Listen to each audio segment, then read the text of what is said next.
Hi hello friends, welcome to our channel லக்ஷருத்ர next.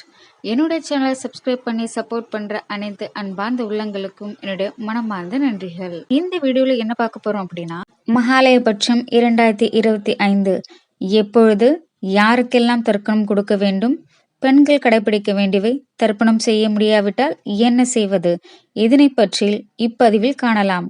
முன்னோர்களை போற்ற முன்னேற்றங்கள் வரும் என்பது வழக்கில் இருக்கும் சொலவடை. வாழை போல தன்னை தந்து தியாகியானவர்கள் நமது முன்னோர்கள்.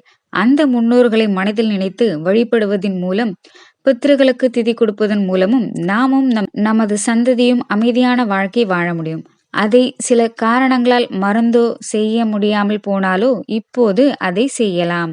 மறைந்தவர்களுக்கு மகாலயம் என்பது ஒரு பழமொழி. மகாலயம் என்றால் கூட்டமாக வருதல் என்று பொருள். பட்சம் என்றால் 15 நாட்கள் என்று பொருள். புரட்டாசி வளர்பிறை பிரதமையிலிருந்து அமாவாசை வரையிலான 15 நாட்கள் முன்னோர்கள் பித்ருலோகத்தில் இருந்து வந்து இங்கு பூமியில் தங்குவார்கள்.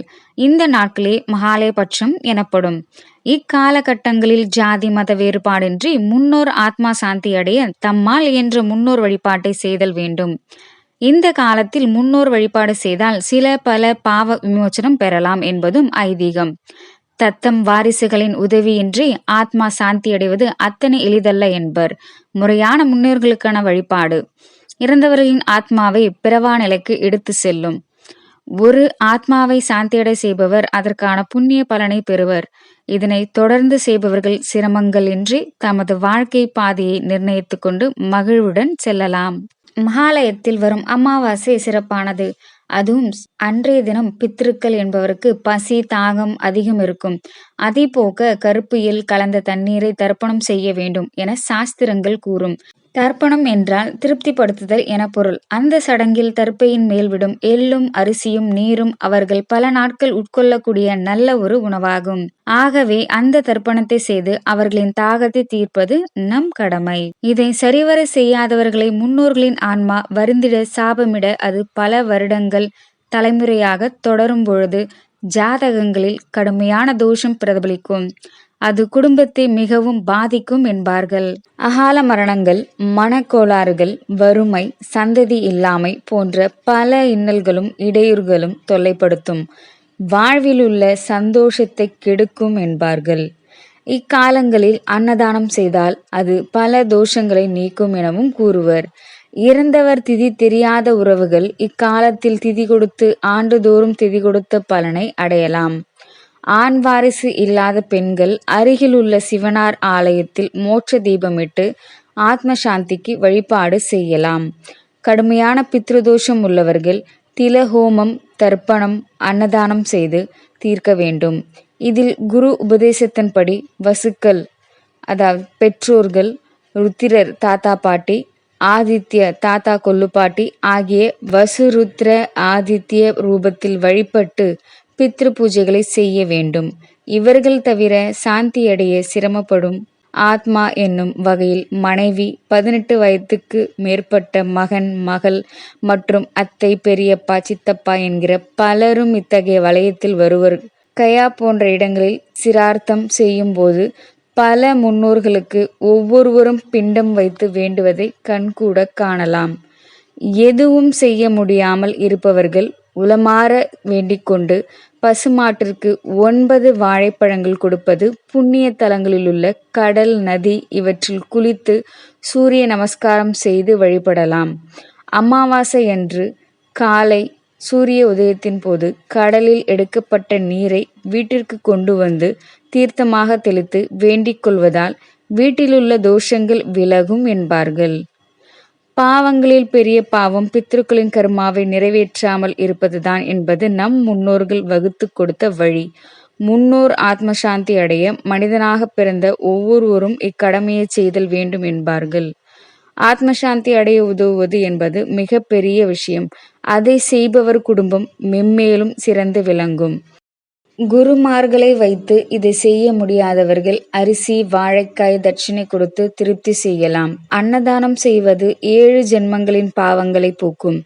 இது சம்பந்தமான கர்ணன் கதை ஒன்றில் கர்ணன் இறந்து பின் மீண்டும் பூலோகம் வந்து இங்கு அன்னதானம் செய்து சென்ற பின்பே அவர் பசி தீர்ந்தது என உள்ளது.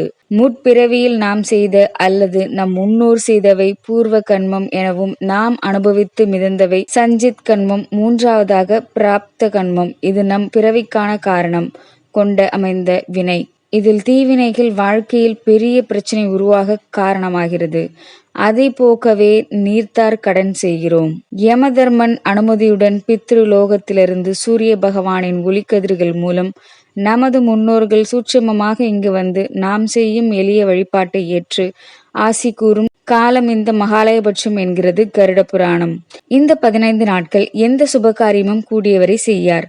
பசு, காகம், நாய் ஆகியவை பசியார உணவிடுவர். எண்ணன்றி கொன்றார்க்கும் உய்வண்டாம் உய்வல்லை செய்நன்றி கொன்ற மகற்கு. செய்த செயலை உதவியை மறந்தவருக்கு பாவம் நீங்க வழியே இல்லை என்பது வள்ளுவன் நமக்கு அளித்துச் சென்ற வைர வரிகள். மகாலயபட்சம் 2025 எப்போது ஆரம்பம்? இந்த ஆண்டு செப்டம்பர் 8ஆம் தேதி திங்கட்கிழமை மகாலயபட்சம் ஆரம்பிக்கிறது. செப்டம்பர் 21ஆம் தேதி ஞாயிற்றுக்கிழமை மகாலய அமாவாசை வருகிறது. ஒரு வருடத்தில் வரக்கூடிய மிக முக்கியமான அமாவாசைகளில் மகாலய அமாவாசையும் ஒன்று. அதோடு இந்த ஆண்டு மகாலயபட்சம் திங்கட்கிழமையில் துவங்குவதும் மகாலய அமாவாசை ஞாயிற்றுக்கிழமையில் அமைவதும் மிகவும் விசேஷமானதாகும். திங்கட்கிழமை என்பது சந்திரனுக்குரிய நாள். சந்திரன் தாய் வழி உறவுகளுக்கான கிரகமாகும். அதேபோல் ஞாயிற்றுக்கிழமைக்கு அதிபதியான சூரியன் தந்தை வழி உறவுகளுக்கு காரணமான கிரகமாவார். அதனால் இந்த ஆண்டு மகாலயபட்சத்தில் விரதமிருந்து முன்னோர்களை வழிபடுவதும், முன்னோர்களுடைய தர்ப்பணம் போன்றவற்றை கொடுப்பதும், தாய் மற்றும் தந்தை வழி முன்னோர்களால் ஏற்பட்ட சாபங்கள், தோஷங்கள் ஆகியவற்றை நீக்க உதவும். மகாலயபட்சம் காலத்தில் பசுமாட்டுக்கு அகத்திக்கீரை கொடுப்பதும், நாய்கள், காகங்கள் ஆகியவற்றுக்கு உணவு அளிப்பது, ஏழைகளுக்கு, வயதில் முதியவர்களுக்கு உணவளித்து பராமரிப்பது, அவர்களுக்கு தேவையான உதவிகள் செய்து ஆகியவை மிக பெரிய புண்ணியத்தை சேர்க்கும். மகாலயபட்சத்தின் 15 நாட்களுமே முன்னோர்களுக்கு தர்ப்பணம் அளிக்கலாம். ஒரு வருடத்தில் கொடுக்க வேண்டிய 96 தர்ப்பணங்களில் மகாலயபட்சத்தின் 15 நாட்களும் கொடுக்கும் தர்ப்பணமும் அடங்கும். தை மற்றும் ஆடி மாத அமாவாசைகளைப் போல் புரட்டாசி மாதத்தில் வரும் மகாலய அமாவாசையிலும் அதற்கு முந்தைய 15 நாட்களும் முன்னோர்களுக்காக வீட்டில் தினமும் விளக்கேற்றி வைத்து வழிபடுவது நல்லது. பெண்கள் கடைபிடிக்க வேண்டியவை. மகாலயபட்சம் காலத்தில் பெண்கள் வீட்டு வாசலில் கோலமிடக்கூடாது.